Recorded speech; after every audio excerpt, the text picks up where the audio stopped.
Selamat datang di rumah baru kita, saudara. Buat sebagian dari saudara yang mungkin kemarin belum mengikuti acara HUT kita tanggal 20 dan 21. Welcome to our new home. Boleh sekali lagi kita beri tepuk tangan yang paling meriah? Wow. Kita masih ada di dalam rangkaian perayaan HUT gereja kita di minggu ini, saudara. Tanpa terasa kita sudah ada di minggu terakhir dari seri firman Tuhan di bulan ini super size. Dan hari ini yang saya percaya yang dia mau kerjakan buat pribadi, lepas pribadi, lepas pribadi, lepas pribadi, lepas pribadi di tempat ini. Larger, wider, lebih besar, lebih luas. Kalau mau tepuk tangan, boleh tepuk tangannya yang lebih dahsyat. Saya dengar teman-teman di PIK, kalau tepuk tangan, itu satu gedung bisa goyang, Pak.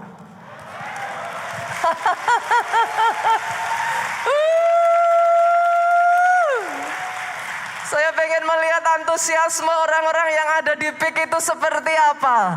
Saya dengar dari orang-orang yang ada di daerah saat ini PIK adalah salah satu tempat yang paling berkembang.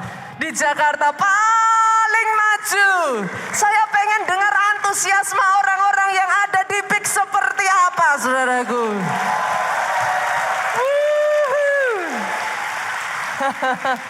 Saya percaya ini yang Tuhan mau kerjakan atas pribadi, lepas pribadi di tempat ini. Larger, wider, lebih besar, lebih luas. Itu sebabnya saya akan bacakan satu ayat ini, saudaraku. Ini adalah ayat rema yang Tuhan berikan atas gereja kita. Sepanjang UC maupun HUT gereja kita. Kita buka terlebih dulu Yesaya 54. Yesaya 54 ayatnya yang kedua sampai ayatnya yang ketiga. Saya bacakan, saudara. Lapangkanlah tempat kemahmu dan bentangkanlah tenda tempat kediamanmu. Jangan menghematnya. Panjangkan tali-tali kemahmu. Pancangkan kokoh-kokoh patok-patokmu. Sebab engkau akan mengembang ke kanan dan ke kiri. Keturunanmu akan memperoleh tempat bangsa-bangsa dan akan mendiami kota-kota sunyi. Terjadi, aminkan dengan suara yang paling keras. Jadi atas hidupmu, saudaraku, untuk Tuhan melakukan enlargement. Tidak bisa, saudara, tanpa dia memperluas kapasitas saudara terlebih dulu. How can it be? Pastor, kapasitas apa yang harus diperluas? Kapasitas karakter kita harus diperluas, Bapak Ibu. Kapasitas imannya harus diperluas. Kapasitas hikmatnya harus diperluas. Kapasitas ketahanannya, Pak. Seberapa kau bisa ditarik, seberapa kau bisa dibawa. Tapi dengar ini baik-baik, saudara. Why, Pastor? Kenapa, Pastor? Saya belajar satu hal ini, saudaraku. Supaya kapasitas berkat yang Tuhan mau berikan atas hidup saudara diperluas.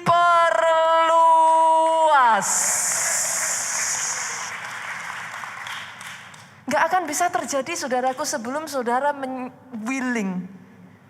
Saudara merelakan hidup saudara untuk di stretch out. Dan hari ini, saudaraku, saya akan membagikan 2 divine secret. Dari sekian banyak, saudara. Kita sudah belajar dari minggu-minggu yang lalu kalau saudara mengikuti seri firman Tuhan di gereja kita, saudaraku. Tapi hari ini saya akan membagikan 2 divine secret dari orang-orang di dalam Alkitab, Pak, yang hidupnya diperluas habis-habisan. Yang hidupnya mengalami penggenapan janji Tuhan dalam kehidupan mereka. Kita akan melihat 2 poin ini, saudara. Yang pertama, saya ajak saudara terlebih dulu kita buka di dalam Kejadian pasalnya yang ke-9, ayatnya yang ke-20 sampai 23. Stay di Kejadian 9 ya Bapak Ibu. Nanti setelah ini saya akan baca step by step. Satu demi satu. Kita akan belajar dari ayat ini. Dimulai dari ayat yang ke-20, Nuh menjadi petani. Dialah yang mula-mula membuat kebun anggur. Ini adalah kisah tentang Nuh, saudara. Setelah kejadian air bah yang melanda yang begitu besar. Masih ingat ya kisahnya ya? Apa yang terjadi? Ayat yang ke-21. Setelah ia minum anggur, mabuklah ia dan ia telanjang dalam kemahnya. Sebagian dari saudara membaca ayat 21 ini maka akan muncul pertanyaan, isn't it a mistake, Pastor? Apakah enggak ini sebuah kesalahan gitu? He's not only drinking, Pak. Nuh bukan hanya minum, he's drunk. Dia mabuk. Dalam posisi dia mabuk itu, saudara, dia sampai telanjang. Kalau saudara bertanya kepada saya, Pastor, isn't it a mistake? Yes, it is. Tapi bukan itu poin saya. Oke. Nuh bikin mistake. Tapi saya ingin mengajak saudara melihat. Pada saat Nuh bikin mistake. Seperti apa respon 3 anak laki-laki Nuh. Kita lihat ya. Saudara, kita lanjutkan ayatnya yang ke-22. Maka Ham bapak Kanaan itu melihat aurat ayahnya. Lalu diceritakannya kepada kedua saudaranya di luar. Ham melihat kesalahan bapaknya, saudaraku. Dia umbar. Dia ceritakan. Dia bongkar kesalahan bapaknya, saudara. Kita lanjutkan ayatnya yang ke-23. Bagaimana dengan 2 saudara yang lain? Sesudah itu Sem dan Yafet mengambil sehelai kain. Membentangkannya pada bahu mereka berdua. Lalu mereka berjalan mundur. Mereka menutup aurat ayahnya sambil berpaling muka sehingga mereka tidak melihat aurat ayahnya. 3 anak ngelihat kejadian yang sama, Pak. Melihat kesalahan yang sama, Bu. And choose to act differently. Yang satu, Ham, melihat ayahnya bikin salah, dengan cepat, nggak tunggu-tunggu, dibongkar, diceritakan. Dia ngomong, papa bikin salah. Lihat betapa memalukannya apa yang dilakukan papa. 2 anak yang lain melihat hal yang exactly the same. They cover it. They protect their father. Masalahnya ceritanya nggak berhenti sampai di sini, Bu. Kita lihat ya, saudara. Apa yang terjadi berikutnya? Ayat yang ke-24 sampai ayatnya yang ke-25 saya bacakan. Setelah Nuh sadar dari mabuknya dan mendengar apa yang dilakukan anak bungsunya kepadanya. Jadi Ham ini adalah anak bungsunya, saudara. Berkatalah ia, dengar ini, saudara. Terkutuklah Kanaan, hendaklah ia menjadi hamba yang paling hina bagi saudaranya. Wow. Ternyata tindakannya Ham ini bring consequences, saudaraku. Boleh perhatikan ke depan, saudara. Disrespect brings curse. Wow, ini keras, Pak. Poin saya yang pertama, learn to have respect. Disrespect, shrinking, mengecilkan keturunan Ham bahkan sampai keturunannya, saudaraku. Pastor, Tapi kan tidak langsung terjadi. Yes, it doesn't happen overnight, saudara. The moment Ham melakukan itu, nothing happen. Bahkan setelah Nuh mengatakan hal ini kepada Ham, nothing happen at all. Pastor, bagaimana pastor tahu nothing happen? Yes.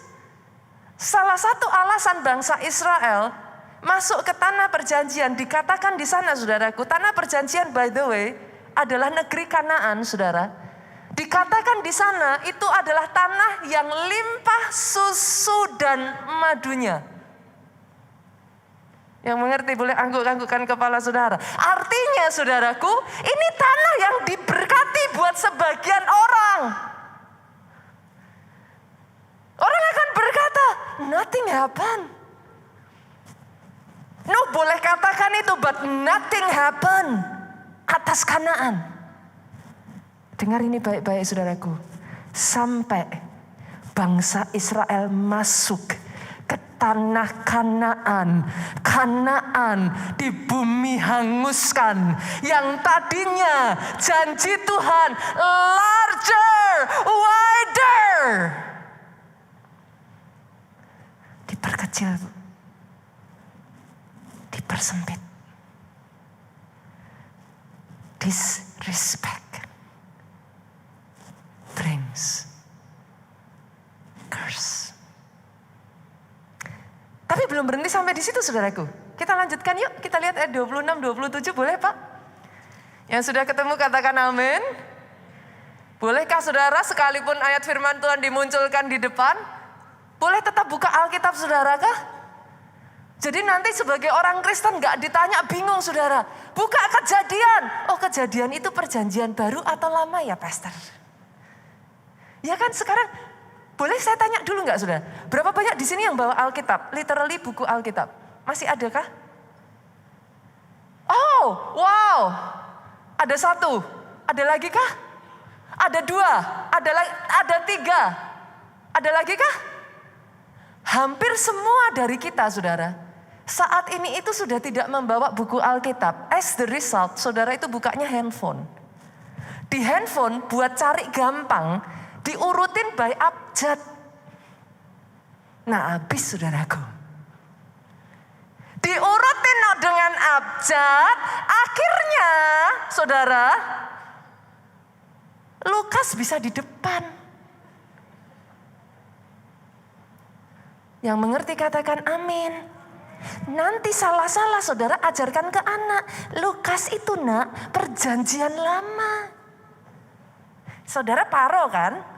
Yang kanan, yang kiri.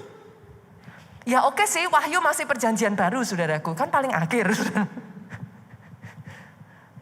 Tapi nanti saudara bingung. Sefanya pakai Z. Anakku, Sefanya adalah perjanjian baru. Dia kitab paling akhir. Habis saudara. Yang mengerti apinya yang paling keras? Coba senggol kiri kanan Pak. Baca yuk Alkitabnya. Boleh ya saudara, kita lihat ya ayat yang ke-26 sampai ayat 27. Kita lihat ya. Lagi katanya, Nuh belum berhenti berbicara saudara. Terpujilah Tuhan Allah Sem. Dari Sem inilah lahir keturunan bangsa Israel, saudara. Hendaklah Kanaan menjadi hamba baginya. Jauh sebelum terjadinya, sudah dinubuatkan, saudara. Allah meluaskan kiranya tempat kediaman Yafet. Dan hendaklah ia tinggal dalam kemah-kemah Sem. Tetapi hendaklah Kanaan menjadi hamba baginya. Respect does bring blessing. Ada sangat banyak kunci saudaraku menuju enlargement. Kalau saudara mengikuti khotbah ini dari awal minggu pertama dari bulan ini sampai sekarang ini. Hari ini saya hanya akan membagikan 2. Poin saya yang pertama, have respect. Pertanyaannya pastor, kalau gitu saya respect siapa pastor? Yang pertama saudaraku, respect orang yang ditempatkan di atas saudara. Yang mengerti aminnya yang paling keras. Pastor, siapa orang yang ditempatkan di atas saya, Pastor? Yang paling sederhana kalau di sini ada anak-anak. Bagi saudara yang adalah orang tua, dengar ini, saudara pun masih memiliki orang tua. Anak-anak dengarkan, respect orang tuamu. Keluaran 20 saudara, media boleh bantu saya dimunculkan di depan ayatnya yang ke-12. Hormatilah ayahmu dan ibumu, supaya lanjut umurmu di tanah yang diberikan Tuhan Allahmu kepadamu.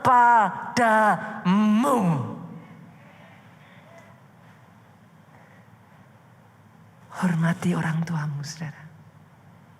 Yes, it brings the blessing of enlargement. Ketika saudara tahu menghormati orang tua saudara, saudara boleh nggak setuju? Saudara boleh punya pemikiran yang berbeda, yes Pak. Mungkin saudara berkata, Pastor, tapi orang tua saya ketinggalan zaman. One day saudara juga dikatakan sama anak saudara. Yang mengerti katakan amin. Sekarang kita melihat orang tua kita ketinggalan zaman. Nanti akan tiba waktunya kita yang ketinggalan zaman, saudaraku. Tapi dengar ini, ketika kau put the respect, firman Tuhan berkata, umur panjang ada di tangan kananmu. Kekayaan hikmat di tangan kiri. Itu jadi atas hidupmu. Bukan hanya orang tua secara jasmani Bapak Ibu. Tapi ada yang namanya orang tua rohani. Ibrani ayatnya yang ketiga, pasalnya yang ke-13 ayatnya yang ke-17 mengatakan, merekalah yang berjaga-jaga atas jiwamu. Bolehkah saya katakan ini saudaraku? Gereja keluarga Allah adalah cell church. Itu adalah tagline gereja kita saudaraku. Kita bukan hanya gereja biasa, kita gereja sel. Artinya saudara, ketika saudara masuk di dalam gereja keluarga Allah, senggol kiri kanan, yuk join keluarga rohani Pak.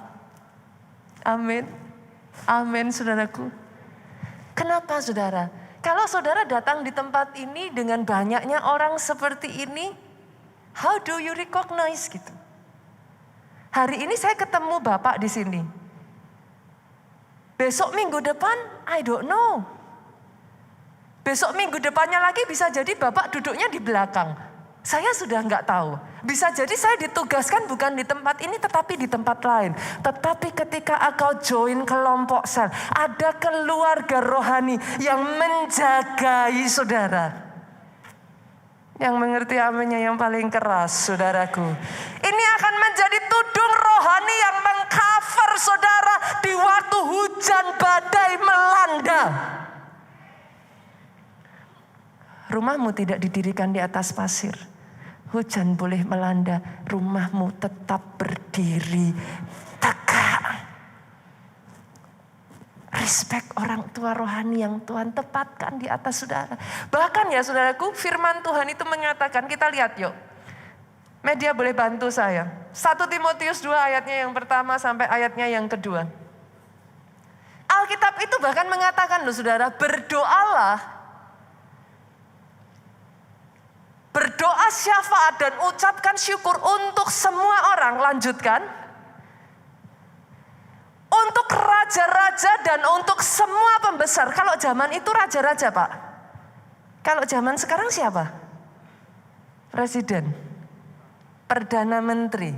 Pembesar-pembesar. Kalau zaman sekarang siapa? Pemerintahan saudara.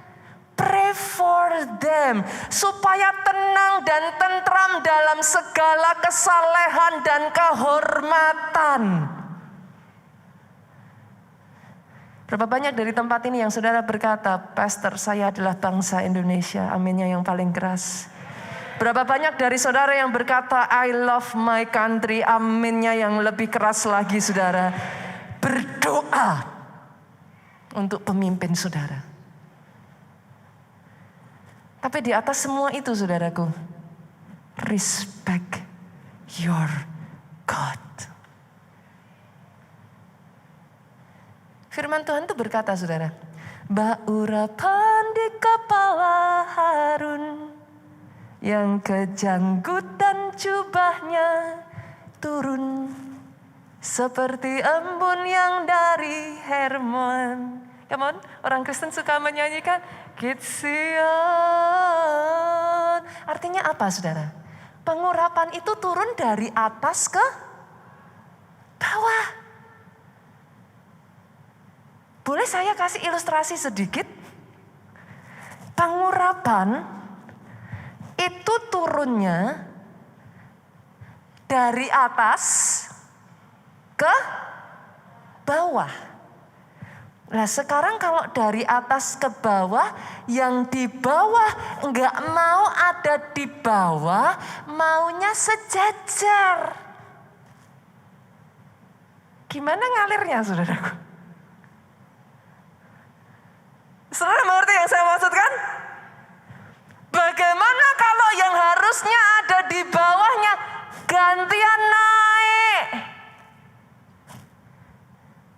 Justru disrespect. Ini ngalir kemana saudara? Saya berdoa di tempat ini.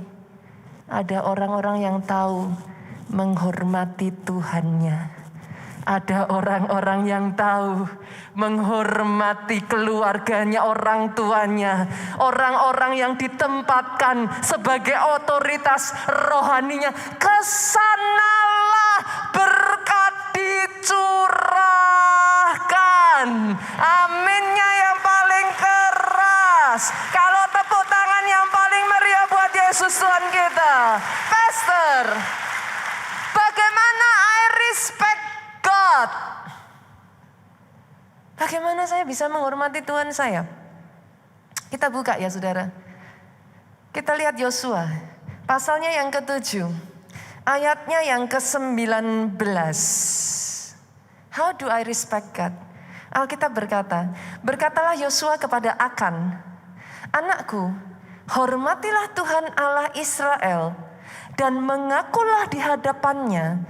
Katakanlah kepadaku apa yang kau perbuat. Jangan sembunyikan kepadaku. Bagaimana kita menghormati Tuhan, saudara? Singkat cerita, bangsa Israel itu habis menang besar, Pak. Semua orang tahu siapa Yeriko. Yeriko itu kota ya, saudara. Dibangun di atas bukit. Temboknya mengelilingi seluruh kotanya, saudara.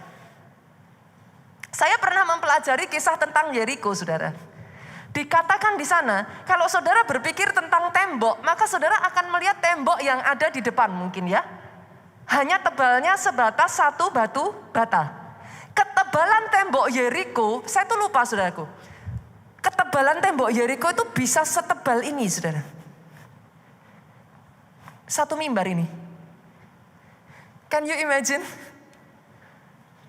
Tembok Yeriko itu begitu tebalnya, Pak.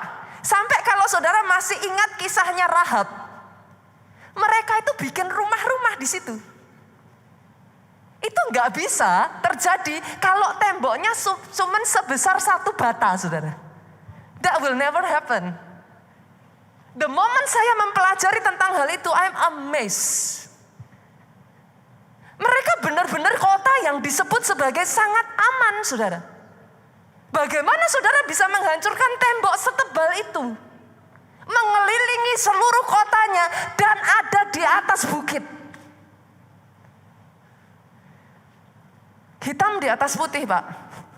Yeriko itu unbeatable. Ketika Israel mengarahkan Yeriko, itu bukan hanya kemenangan besar, Bu. Itu huge. Kalau zaman sekarang, udah viral, saudara. Langsung trending number 1. Saudara kan buka di YouTube, saudara buka di sosmed, itu keluar semua cerita bagaimana kepahlawanan Israel. Because it's unbeatable. Ai itu kecil. Nothing at all compare dengan Yeriko. Tapi setelah kemenangan besar itu Pak, Israel kalah telak dengan Ai. Wow. Saya yakin saudara akan bertanya hal yang sama. How can it be? Bangsa sebesar Yeriko loh Pak. Se-impossible itu bangsa Israel. Jadi saudara, reruntuhannya itu masih ada sampai sekarang saudara. Dan itu kalau saudara berpikir tembok Yeriko runtuh, saudara tuh berpikirnya runtuh seperti apa kan saudara? Tembok Yeriko itu runtuhnya langsung di satu titik saudara, itu brak. Setebal ini saudara. Impossible. Gak ada celah. Ketika itu runtuh, brak. Langsung bangsa itu bisa masuk ke kota itu. Never happened before. Kalah sama Ai. Saudara tahu kenapa? Ada satu orang di dalam tim Israel berbuat dosa dan menyembunyikannya. Satu bangsa dipermalukan. Itu sebabnya ayat ini berbicara, anakku hormati Tuhan. Mengakulah di hadapannya, artinya apa saudaraku? Akan tidak menghormati Tuhan dengan menyembunyikan dosa. How do you respect your God? Number one, Pak. Jauhi dosa. Saya tahu khotbah seperti ini khotbah yang gak laris, Pastor. Zaman sekarang. Little sih oke lah, Pastor. Orang sekarang itu kalau nggak sedikit-dikit ikut bikin dosa, kayaknya kok nggak bisa, Pastor. Sekarang kehidupan bebas sudah mulai digaungkan ya, Bapak Ibu ya. Orang sudah tidak malu lagi. Bahkan orang yang hidup benar, orang yang berusaha untuk tidak melakukan dosa disebut ketinggalan zaman. The society is going that way, saudara. Ketika saya ada di Amerika sekian belas tahun mungkin Yesus yang lalu, saudaraku, gaya hidup seperti ini tuh sudah ada di sana. Dan as always, saudara, dari western, dari barat akan mulai mengalir ke timur. Nah sekarang saudara mulai melihat itu. Orang sudah nggak malu kok saudara, orang terbuka kok. Mereka sudah tidak malu lagi hidup di dalam dosa. Tetapi dengar ini baik-baik saudaraku. Jauhi dosa. Ketika kau menjauhi dosa, kau menghormati Tuhanmu. Ketika kau menghormati Tuhanmu, dengar baik ini, perluasan. Karena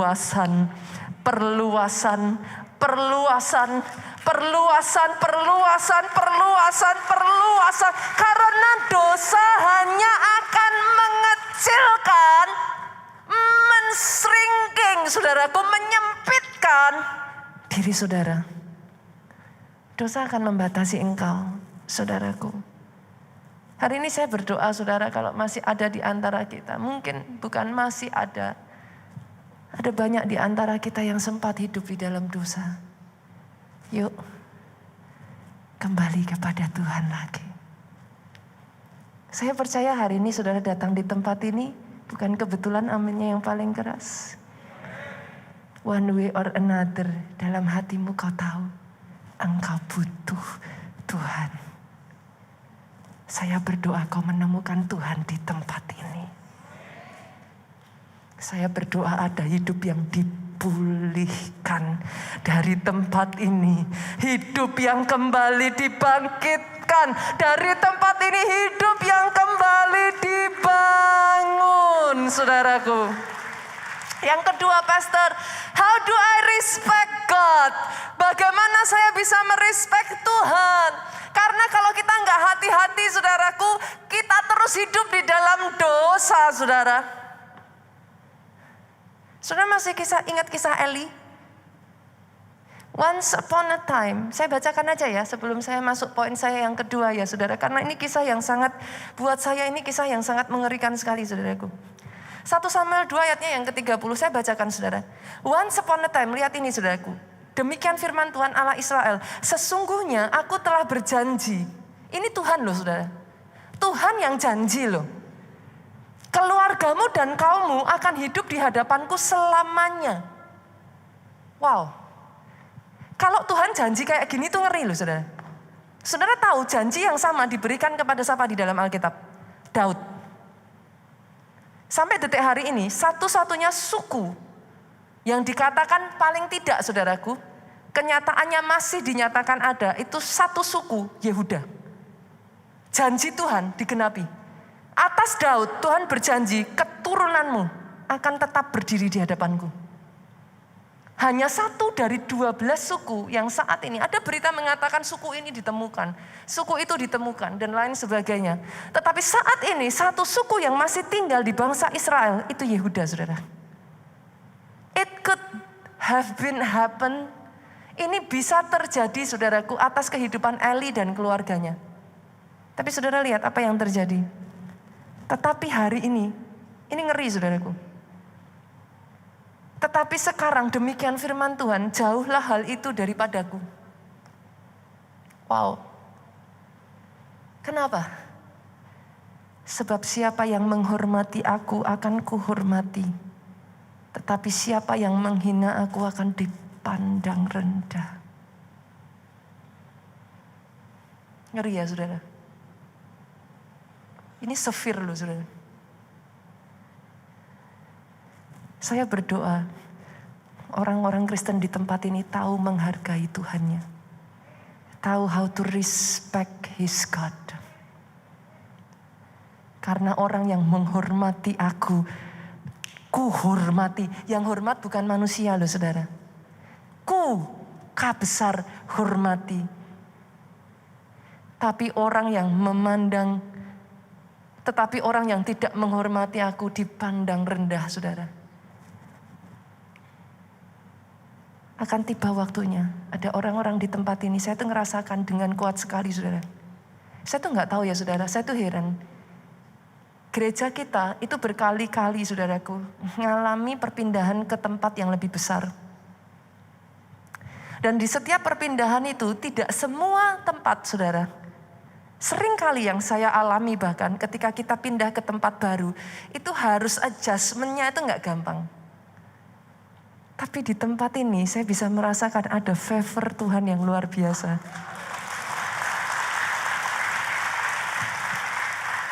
Saya ngalami perpindahan itu berkali-kali saudara. Gak gampang kadangkala ketika masuk di tempat baru. Itu kadangkala itu bahkan kayak untuk ngajak jemaat masuk hadirat Tuhan dan lain sebagainya. Itu kayak harus disesuaikan lagi gitu saudara. Tapi tanggal 8 kemarin kita pertama pakai tempat ini.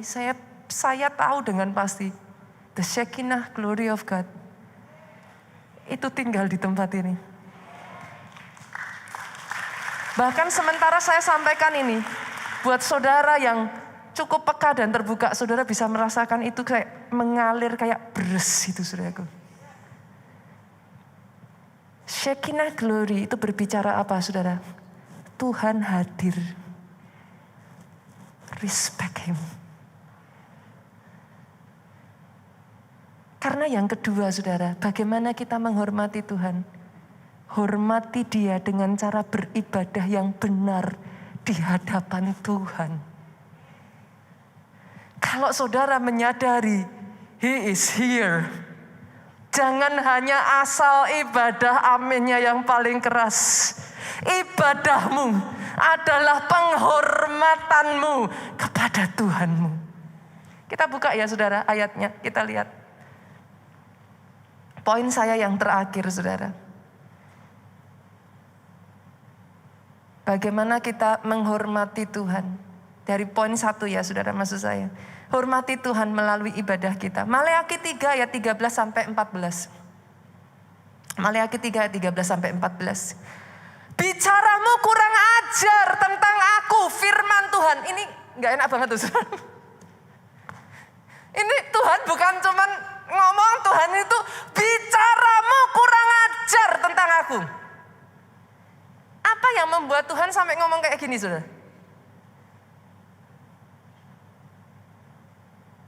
Bangsa Israel pada saat Tuhan ngomong ini mereka tuh bingung. What do we do? Kita ngelakuin apa? Saya bacakan selanjutnya ya saudara. Tetapi kamu berkata, apakah yang kami bicarakan di antara kami tentang engkau? Hati-hati saudara. Kadang tanpa kita sadari kita bisa disrespect Tuhan. Tapi kita gak sadar. Tuhan sudah ngomong, kamu kurang ajar. Ibu-ibu di sini, halo? Ada yang pernah ngomong marah sama anaknya sampai ngomong gitu? Kamu kurang ajar. Kira-kira loh, saudara ngomong kayak gitu terus anaknya tanya, Mami, aku ngapain? Itu saudara gimana saudara? Cekik aja saudara. Saudara ngerti yang saya maksudkan? Ini kalau kita ibu-ibu udah sampai ngomong, kurang ajar. Udah lebih baik diam aja saudaraku. Bangsa Israel ngomong, kami ngapain? Mereka gak merasa melakukan kesalahan saudara. Mereka ngomong, kami berkata apa tentang engkau?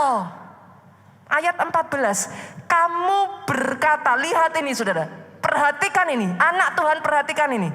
Adalah sia-sia beribadah kepada Allah. Apakah untungnya kita memelihara apa yang harus kita lakukan di hadapannya. Dan berjalan dengan pakaian berkabung di hadapan Tuhan semesta alam. Saya pernah menceritakan ini ya saudara.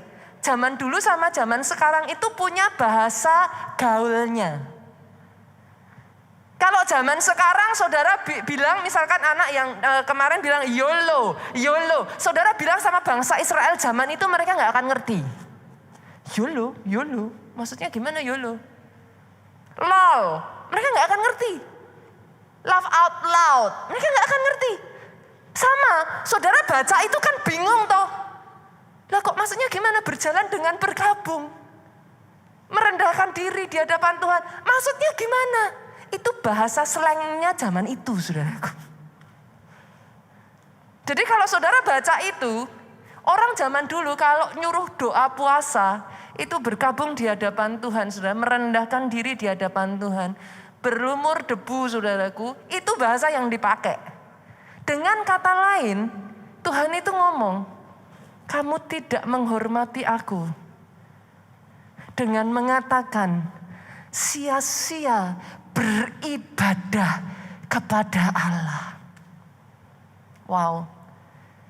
Saya baca ini ya saudaraku, saya amazed loh saudara. Saya hanya berdoa ya sejak dari hari ini ya saudara. Jangan anggap ibadah sebagai hal yang it's not a choice saudara. Don't take it for granted. Ketika saudara masuk tempat ini ya saudaraku. Anak Tuhan, bolehkah saya katakan ini? Sadari dia hadir di sini. Ketika saudara menyembah, don't take it for granted. Jangan anggap itu biasa. Jangan jadi terbiasa. Tapi jadikan itu priority. Jadikan itu prioritas. Kenapa saudara? Kita lihat ayat selanjutnya, Maleakhi 3, ayatnya yang ke-16 sampai 17. Wow, ini amazing saudara. Beginilah berbicara satu sama lain orang-orang yang takut akan Tuhan. Lihat ini, cara mereka ngomong gimana. Tuhan memperhatikan dan mendengarnya. Sebuah kitab peringatan ditulis di hadapannya bagi orang-orang yang takut akan Tuhan dan bagi orang yang menghormati namanya. Ada sebuah kitab dicatat. Yang mana menghormati Tuhan, yang mana tidak menghormati Tuhan. Dicatat ternyata saudara. Mereka akan akan menjadi milik kesayanganku sendiri, firman Tuhan semesta alam. Tuhan itu taruh kepemilikan atas orang-orang yang menghormati Dia. Pada hari yang kusiapkan, aku akan mengasihani mereka sama seperti seorang menyayangi anaknya yang melayani Dia. Ayat 18, baca dengan suara keras bersama-sama 2, 3. Maka kamu akan melihat kembali perbedaan antara orang benar dan orang fasik, antara orang yang beribadah kepada Allah dan orang yang tidak beribadah kepadanya. Jadi atas hidup saudara akan ada waktunya di mana Dia akan menunjukkan ada perbedaan. Tidak sama. Beda. Lihat ayat selanjutnya saudaraku, saya bacakan buat saudara. Yesaya 58 ayat 13-14. Apabila engkau tidak menginjak hukum sabat, tidak melakukan urusanmu pada hari kudusku, apabila engkau menyebut hari sabat hari kenikmatan. Ibadah bukan paksaan. Yang mengerti aminnya yang paling keras. Ibadah bukan keharusan. Senggol kiri kanan dari jauh. Enjoy aja. Ibadah adalah kenikmatan. Dengar ini saudaraku. Apabila engkau menghormatinya dengan tidak menjalankan segala acaramu dan dengan tidak mengurus urusanmu atau berkata omong kosong. 14. Engkau akan bersenang-senang karena Tuhan. Aku akan membuat engkau melintasi puncak-puncak bukit di bumi. Tempatmu bukan di bawah, bukan ekor. Tempatmu di atas puncak-puncak bukit. Bukan hanya di atas puncak bukit saudara, tetapi kendaraanmu adalah kemenangan. Oh terjadi, saya berdoa ini terjadi atas hidupmu. Aku akan memberi makan engkau dari milik pusaka Yakub bapak leluhurmu. Sebab mulut Tuhanlah yang mengatakannya. Jadi dalam nama Yesus saudara, mulai dari hari ini, jangan hanya asal datang ibadah, boleh Bapak Ibu? Boleh ya, datang lebih awal. Yang lain mau ngomong kanan kiri terserah. Duduk, langsung sembah Tuhan. Jangan setelah selesai ibadah, langsung buru-buru rebutan pulang saudaraku. Yang lain mau pulang silakan. Angkat tanganmu dulu, terima blessing saudara. Ucap syukur atas nikmat ibadah yang Tuhan masih berikan kesempatan kepada kita hari ini saudara. Yang lain mau pulang buruan terserah. Tapi untuk saudara di tempat ini, saudara tahu menghormati Tuhanmu. Terima yang terbaik. Ketika kau ibadah, enggak asal ibadah. Enggak bisa pun dibuat bisa. Because it's a priority. Yang mengerti aminnya yang paling keras. Aminnya boleh yang lebih keras. Tepuk tangannya paling meriah yang terakhir saudara. Poin yang kedua. Bagaimana hidupmu bisa di-enlarge? Kejujuran. Ini lebih ini khotbah yang lebih enggak trending lagi saudara. Zaman sekarang khotbah kejujuran itu sudah sangat enggak laku. Tapi mau lihat apa kata firman Tuhan? Yuk kita buka Amsal 14 ayat 11. Yuk kita lihat apa kata firman Tuhan. Rumah orang fasik akan musnah. Tetapi kemah orang jujur akan mekar. Kata akan mekar. Tadinya apa saudara? Kuncup. Mungkin saat ini belum. Tapi firman ngomong akan mekar Pak. Enggak instan. Yang saudara lihat saat ini masih kuncup. Tapi firman Tuhan tidak pernah berdusta. Rumah orang jujur akan mekar. Itu sebabnya saudaraku, jangan tertipu oleh filosofi dunia. Pastor, jujur ajur. Sering dengar itu? Gak pernah, orang Jawa ya, ajur itu hancur saudara. Tapi saya berdoa, jujur mujur.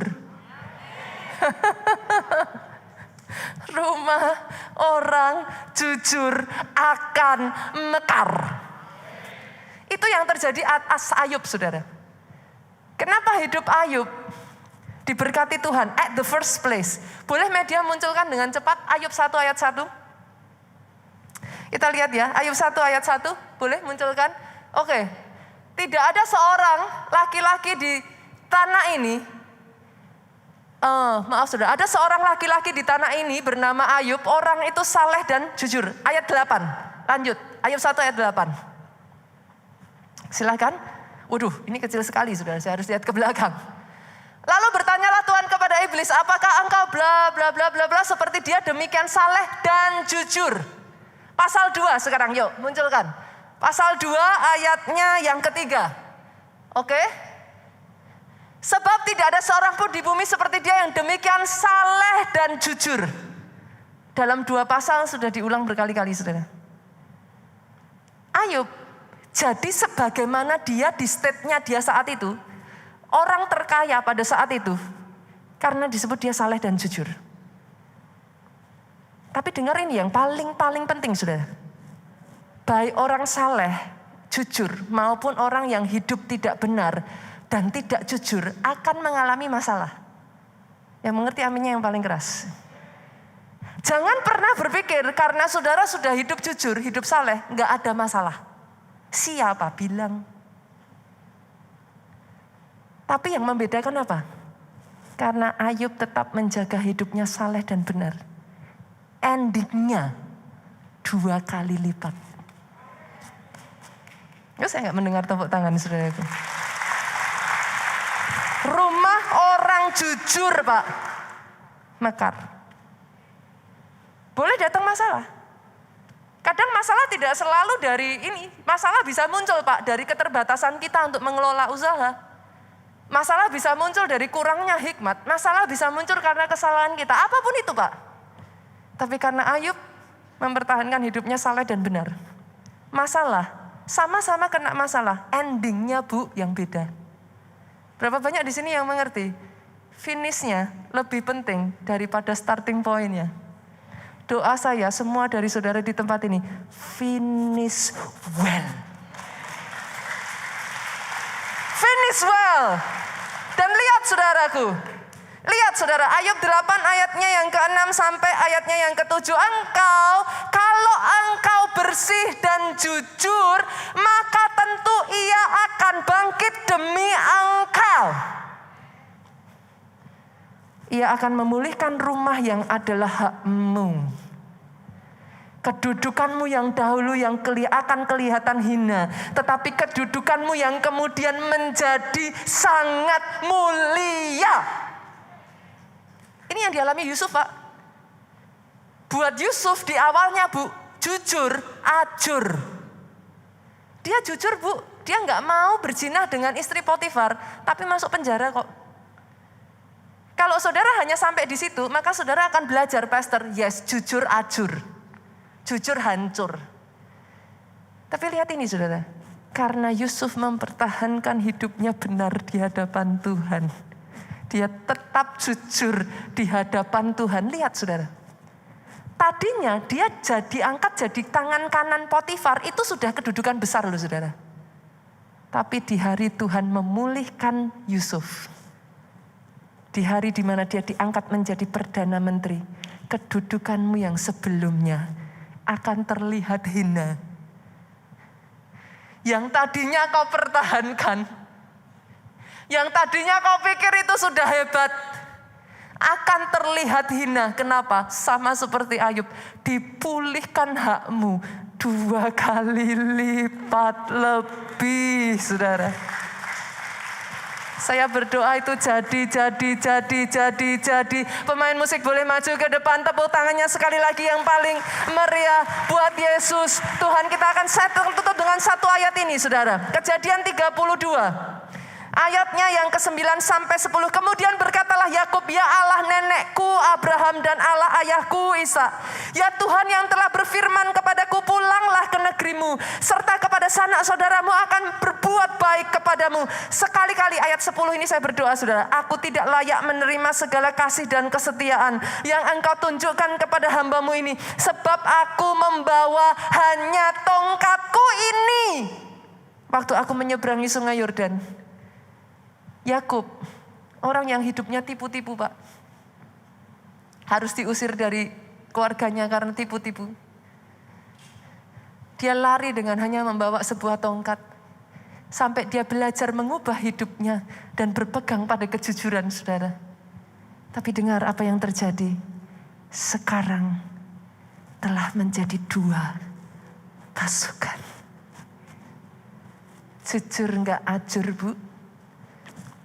Jujur mujur, rumah orang jujur akan mekar. Bangkit berdiri jemaat Tuhan. Pertolonganku datang darimu, harapanku hanya padamu. Yes.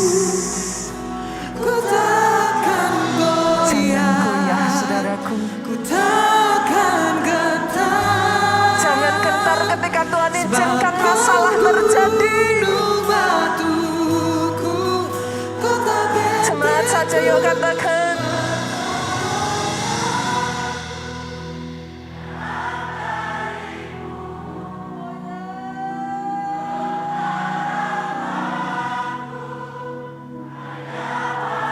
Aku tidak akan goyah, Tuhan.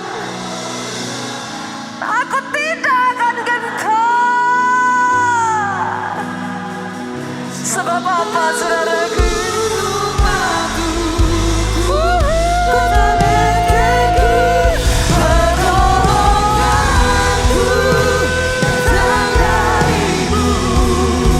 Dari mana datangnya pertolonganku?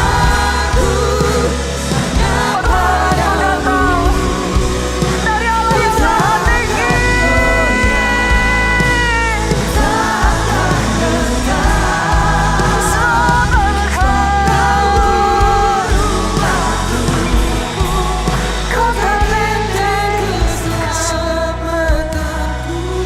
Satu demi satu, saudara. Jangan lewatkan season ini. Ini adalah season perluasan. Tap into the anointing, saudara. Apa yang terjadi atas rumah ini? Tap into the anointing. This is the season of enlargement. Rema Tuhan atas setiap saudara. Lapangkan tempat kemahmu. Bentangkan. Jangan menghemat. Panjangkan tali-talinya. Panjangkan kokoh patok-patokmu. Sebab engkau bukan akan mengecil. Engkau bukan akan menyempit. Engkau akan mengembang ke kanan, ke kiri. Keturunanmu, saudaraku. Ham sama seperti Sem, mereka itu yang tadinya hanya nama satu orang, saudara, menjadi Kanaan, nama sebuah tempat bangsa, saudara. Akan ada orang-orang di tempat ini yang dari satu orang Tuhan akan jadikan sebuah bangsa. Oh, itu literally, saudara. Literally, engkau akan mendiami kota-kota sunyi.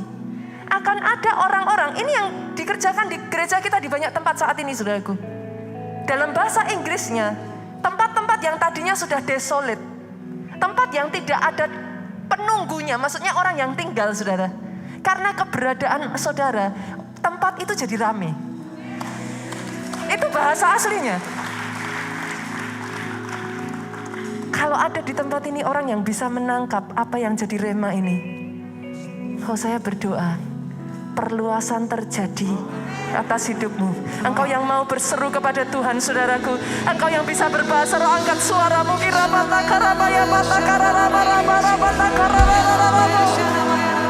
Yes Tuhan, aku terima Tuhan. Apa yang sudah jadi janjimu, perluasan, larger, wider.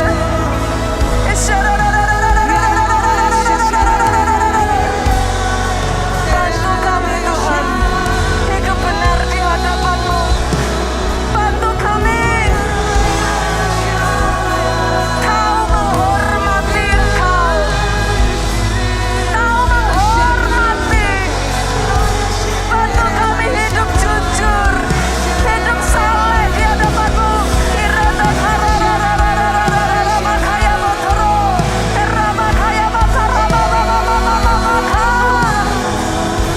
Jesus, Jesus, Jesus, Jesus, Jesus.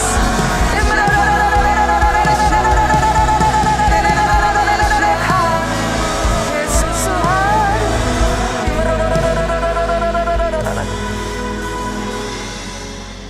Sejak dari hari ini ya saudaraku, terus tertanam, terus berakar.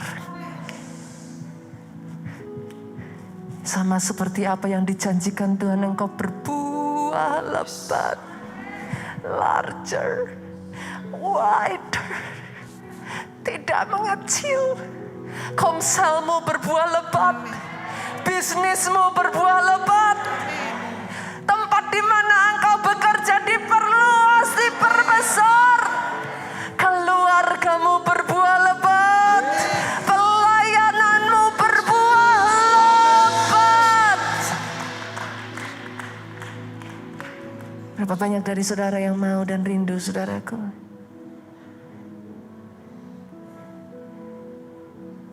Angkat kedua tanganmu. Diberkati saudara oleh Tuhan. Oh yes, diberkati keluargamu. Melalui masa angin badai sekalipun diberkati keluargamu. Sebab masa depanmu gilang gemilang, saudaraku. Panjang umurmu, sehat sesehat-sehatnya. Dari mulutmu tidak akan berhenti keluar kesaksian demi kesaksian. Diberkati pelayananmu. Jangan datang tanpa melakukan apa-apa, saudaraku. Come on. Join rumah ini.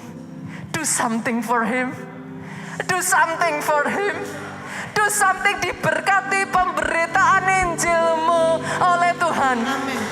Pulang saudara, bawa sukacita, damai sejahtera, cinta kasih Yesus Kristus, dan bersekutuan dengan Roh-Nya yang kudus, sekarang sampai selama-lamanya. Engkau yang diberkati, katakan dengan suaramu yang paling keras. Amin.